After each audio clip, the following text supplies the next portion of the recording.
On your marks, get ready, and go. So guys, today I'm gonna talk to you about the reason why running slow actually helps you to run fast. Because you might be thinking like, why should I run slow? Because it has a lot of benefits. Let me explain it to you.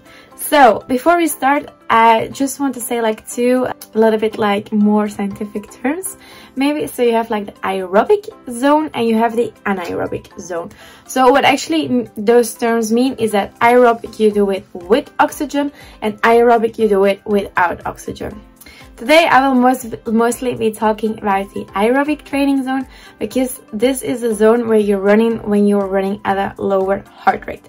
So let's dive in. When you are running at a lower heart rate, you will start creating more blood vessels, and this will help you to transport more oxygen to your muscles and therefore also reduce your overall fatigue. So that is one big benefit of running slow, that you have more blood vessels available and therefore better transportation to your muscles of oxygen. So big win, right? Then another benefit that comes from running at a lower heart rate is that it will also increase the amount of mitochondrial cells in your body. But what exactly are these cells? Well, let me try to explain to you very easily. So your cells are actually built up of those mitochondrials, because those are the little powerhouses of our body. So the more powerhouses you actually have, the more cells you will have to fire up your muscles. So the better you will become, the more efficient you will start running, and the less fatigue you will be when you are running. So that's another benefit of running at a slow heart rate. And then last but not least, your metabolic system will become more efficient. But what do I actually mean with that? Well, when you are running, most of the time your muscles will use glycogen as a fuel. But what happens that when you run out of this glycogen, then your body will start using fat as a fuel source. However, once you are running for a long amount of time and you don't eat enough, or you're not using like gels or bars or whatever, then your body will eventually start running out of this glycogen.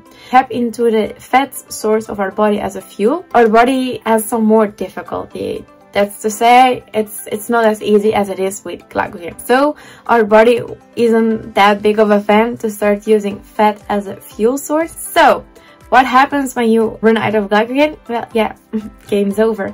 And therefore, we will experiencing things like hitting the wall. But the more you are running at a lower heart rate, the more efficient your body will be in actually using this glycogen and even using fat as a fuel source if at some point you would run out of these glycogen stores. So yeah, a lot of benefits, right? But what I see as a coach myself, because yeah, I'm a running coach, is that a lot of people think they are running slow, but actually they are not. They think they're running slow because they're looking at their running mates, Olympic athletes, whatever people they start comparing themselves with. But it's not because you compare yourself with someone else that actually you will know if your personal pace is slow enough. Therefore, I really recommend doing a max performance test every now and then to see if your heart rates are still actually according to your performance. And also, please don't be afraid of running slow. When I was training for the marathon of Valencia, my pace of zone 2, which is my long slow distance zone, was around like 6:20 minutes per kilometer, and I was able to run the marathon at an average of 5 minutes a kilometer.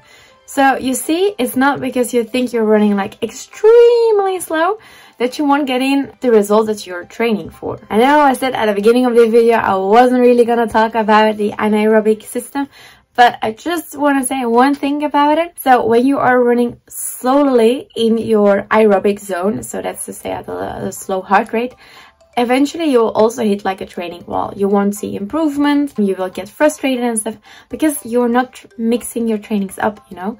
It is super important to train this slow heart rate, but it is also really important to also do part of your trainings in this anaerobic kind of training zone.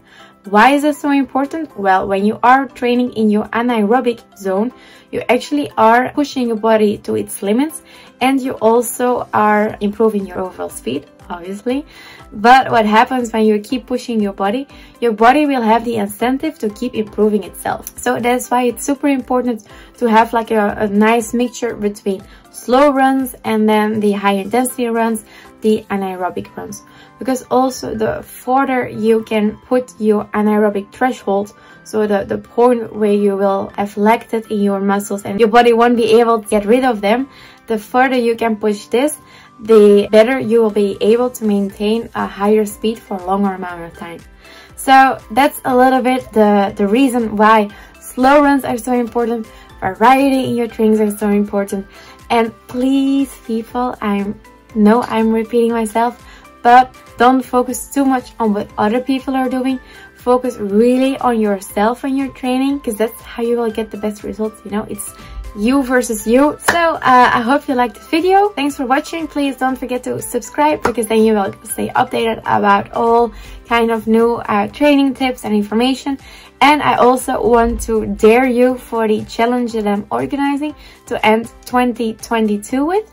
So what the challenge is that on the 31st of January, right, of December, we are gonna run 22 kilometers, and then the 1st of January, to start the year on a positive tone, we're gonna run 23 kilometers. So one day 22 and the next 23. If you're up for this, please don't forget to subscribe as well to my Strava community group. And yeah, I hope to see you there. Happy holidays,